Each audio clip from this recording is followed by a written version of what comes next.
এখন আমরা ফাংশনের লেখচিত্র শিখব। ফাংশনের লেখচিত্রের মধ্যে দেখেন, আগে আমাদের লেখচিত্র বা গ্রাফ কি এটা আগে বুঝুন। অরিজিন, আমরা যদি এইভাবে একটি সংখ্যারেখা অঙ্কন করি, এই সংখ্যারেখা একটা মূল বিন্দু থাকে 0। সংখ্যারেখার ডান দিকে, এই ডান দিকের অংশগুলো +1 +2 +3 এইভাবে, আর বাম দিকের অংশগুলো -1 -2 এইভাবে। অপর আরেকটি সংখ্যারেখা যদি আমরা এইভাবে অঙ্কন করি, তাহলে এই যে অপর সংখ্যারেখা, প্রথম 0টি আমি কোন এই এক্স, মানে এই সংখ্যারেখাটার একটা নাম দিলাম আমার এক্স অক্ষ, আর এই সংখ্যারেখাটির নাম দিলাম আমরা ওয়াই অক্ষ। এক্স অক্ষ আর হচ্ছে কি ওয়াই অক্ষ। তাহলে এই সংখ্যারেখা এক্স অক্ষের জন্য আমরা কিন্তু এই জায়গাতে একটা মূলবিন্দু পেলাম, সেটা 0। আবার ওয়াই অক্ষের জন্য আমরা এখানে একটা মূলবিন্দু পাচ্ছি, এটাও কিন্তু 0। এই 0 0, প্রথম 0টা কোন অক্ষের? এক্স অক্ষের। আর দ্বিতীয় 0টা কোন অক্ষের জন্য? ওয়াই অক্ষের জন্য। এটাকে আমরা বলি মূলবিন্দু। এই মূলবিন্দুর ইংরেজি শব্দটা কি? মূলবিন্দু। এই মূলবিন্দুর ইংরেজি শব্দটার নাম হচ্ছে অরিজিন। অরিজিন। এই অরিজিনের ফার্স্ট লেটার কি? ও। সেই জন্য মূলবিন্দুকে আমরা ও দ্বারা প্রকাশ করে থাকি। মূলবিন্দুকে আমরা ও দ্বারা কেন প্রকাশ করি? কারণ মূলবিন্দুর ইংরেজি শব্দ অরিজিন, আর অরিজিনের ফার্স্ট লেটার ও, এই জন্য মূলবিন্দুকে ও দ্বারা প্রকাশ করে থাকি। আর মূলবিন্দু 0,0 কেন হয়? প্রথম 0টা এক্স একটা সংখ্যারেখা, সংখ্যারেখার মিডল একটা পয়েন্ট থাকে, সেটা 0। এই মিডল পয়েন্টটাই তো এটা। আর দ্বিতীয়টা অপর আরেকটি সংখ্যারেখা, এই অপর সংখ্যারেখার নাম হচ্ছে ওয়াই অক্ষ। ওয়াই অক্ষের এটাকে আমরা বলি 0। ওকে, এবার দেখেন ভাগ হয়েছে কয়টা? এটাকে আমরা বলি প্রথম চতুর্ভাগ, এটাকে আমরা বলি দ্বিতীয় চতুর্ভাগ, এটাকে আমরা বলি তৃতীয় চতুর্ভাগ, এটাকে আমরা বলবো চতুর্থ চতুর্ভাগ। এবার খেয়াল করেন, এই দিকে যে মানগুলো যাচ্ছে, এইদিকে দেখেন তো +1, প্রতিটা ঘরে এরকম ছোট ছোট ঘর কাটা থাকে, ঠিক আছে? গ্রাফের মধ্যে এরকম ছোট ছোট ঘর কাটা থাকবে। এই প্রত্যেকটি ঘর, এই প্রত্যেকটি ঘর হচ্ছে আমাদের 1 একক বা 1 ঘর। 1 একক সমান 1 ঘর। তার মানে এক্স অক্ষ বরাবর, এক্স অক্ষটাকে আমরা বলবো ভুজ, বা এক্স এর মানটাকে বলবো ভুজ, এবং ওয়াই অক্ষ বরাবর ওয়াই এর মানটাকে বলবো কোটি। এবার একটু চিন্তা করেন, যখন আমি এক্স অক্ষের মূলবিন্দু থেকে ডান দিকে যাবেন, তখন আপনি পাবেন ধনাত্মক মান। এক্স অক্ষ থেকে যখন বাম দিকে আসবেন, বাম মানে ঋণাত্মক। উপরে ঊর্ধ্বগতি মানে ধনাত্মক, নিচে নিম্নগতি মানে ঋণাত্মক। নিচের দিকে মান যখন যাবে ওয়াই এর মান ঋণাত্মক, উপরের দিকে যখন যাবে ধনাত্মক, ডান দিকে যখন যাবে এক্স এর মান ধনাত্মক, বাম দিকে যখন যাবে এক্স এর মান ঋণাত্মক। ওকে, ফাইন। এই জিনিসটা মাথায় সেটা হয়। এবার দেখেন, আমি একটা মান লিখলাম, একটা বিন্দু লিখলাম 3,2। তার মানে কি বুঝতেছেন? এক্স এর মান কিন্তু হচ্ছে 3, ওয়াই এর মান কত? 2। এক্স এর কোন দিকে? এই মানটি এক্স এর কোন দিকে? ধনাত্মক দিকে। মূল বিন্দু থেকে ধনাত্মক দিকে কয় একক? 3 একক। এক্স এর মান কত? 3 একক। তাহলে এখান থেকে শুরু করবেন, তাহলে ধনাত্মক দিকে যাবেন কয় একক পরিমাণ? 3 একক পরিমাণ যাবে ধনাত্মক দিকে। তাহলে মূল বিন্দু থেকে ধনাত্মক দিকে 3 একক পরিমাণ, 1 একক, তারপরে 2 একক, 3 একক। ওকে, আর ওয়াই এর মান কত? ওয়াই এর মান +2।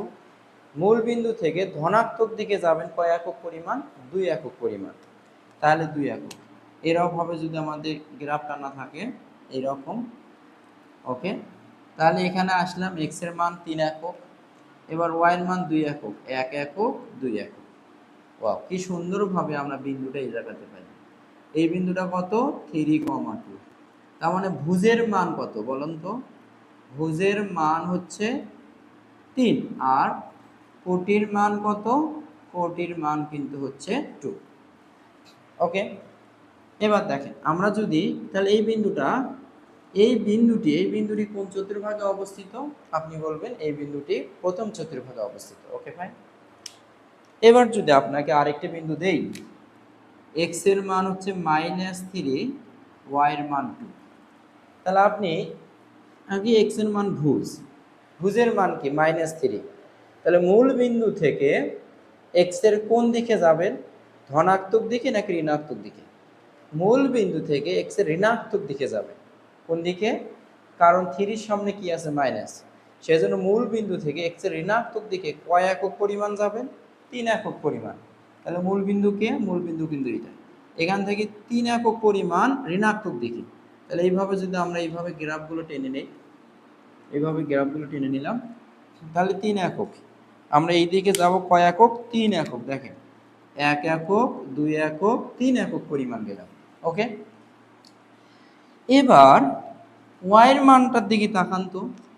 y এর মানটা কি? এই y এর মান ধনাত্মক নাকি ঋণাত্মক? আপনি বলতেছেন ধনাত্মক। তাহলে ধনাত্মক, এখান থেকে ধনাত্মক কোন দিকে, উপরের দিকে নাকি নিচের দিকে? আপনি বলবেন এখান থেকে ধনাত্মক হচ্ছে উপরের দিকে।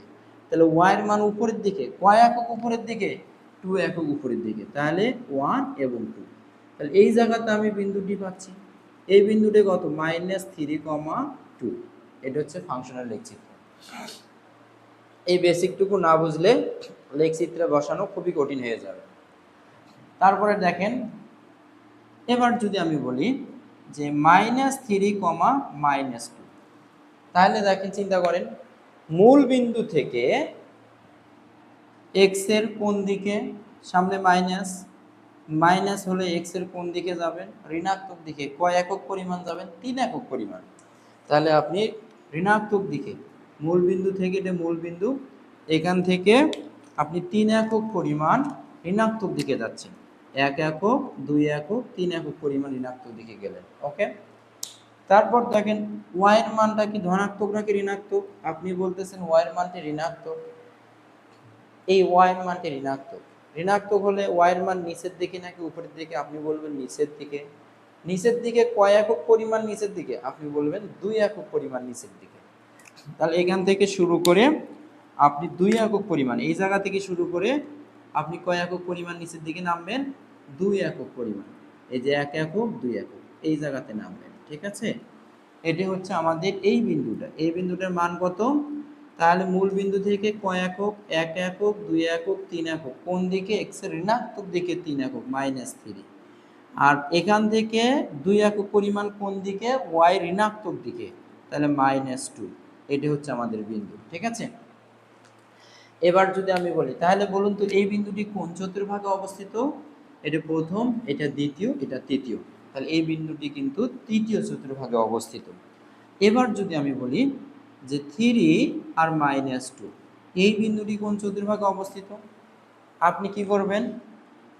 আপনি এইভাবে একটা গ্রাফে দেখবেন, তার মানে আগে 0, 0 করে নেবেন, কারণ এর মূল বিন্দু 0, 0। প্রথম 0টা হচ্ছে x এর সংখ্যা রেখার মূল বিন্দু, আর দ্বিতীয় 0টা y এর মূল বিন্দু, সেই জন্য আমরা বলি ও। মূল বিন্দু থেকে দেখেন x এর মান কি, প্লাস নাকি মাইনাস? আপনি বলতেছেন প্লাস। তাহলে প্লাস হলে এখান থেকে প্লাস কোন দিকে? ডান দিকে প্লাস, এখান থেকে বাম দিকে কিন্তু মাইনাস। তাহলে ডান দিকে প্লাস কয় একক পরিমাণ যাবেন? 3 একক পরিমাণ। তাহলে এইভাবে 1 একক, 2 একক, 3 একক পরিমাণ ডান দিকে গেলেন। ওকে, তারপরে দেখেন y এর মানটি কি? y এর মানটি ঋণাত্মক হলে কোন দিকে যাবেন? নিচের দিকে যাবেন। কয় একক পরিমাণ যাবেন? এখানে আছে 2 একক, তাহলে 2 একক পরিমাণ, 1 একক, 2 একক। তার মানে তাদের ছেদবিন্দু কোন জায়গায়? তাদের ছেদবিন্দু কিন্তু এই জায়গায়। ঠিক আছে, এই জায়গায়। ওকে, তাহলে এই জায়গায় বিন্দুটি কত? আপনি বলতেছেন 3, -2। তাহলে বিন্দুটি কোন চতুর্ভাগে অবস্থিত? বিন্দুটি কিন্তু চতুর্থ চতুর্ভাগে অবস্থিত। এবার আপনি এটার অ্যান্সার কমেন্ট বক্সে দিবেন। 7 আর -5, এটা কোন চতুর্ভাগে অবস্থিত? -7, -5, ইহা কোন চতুর্ভাগে অবস্থিত? তারপর -7 + 5, ইহা কোন চতুর্ভাগে অবস্থিত? আর 7, 5 ইহা কোন চতুর্ভুজ। এই 4টা বিন্দু লিখে ধারাবাহিকভাবে লিখে কমেন্ট বক্সে জানিয়ে দেবেন কোন বিন্দুটি কোন চতুর্ভাগে অবস্থিত। এই ছিল ফাংশনের লেখচিত্র।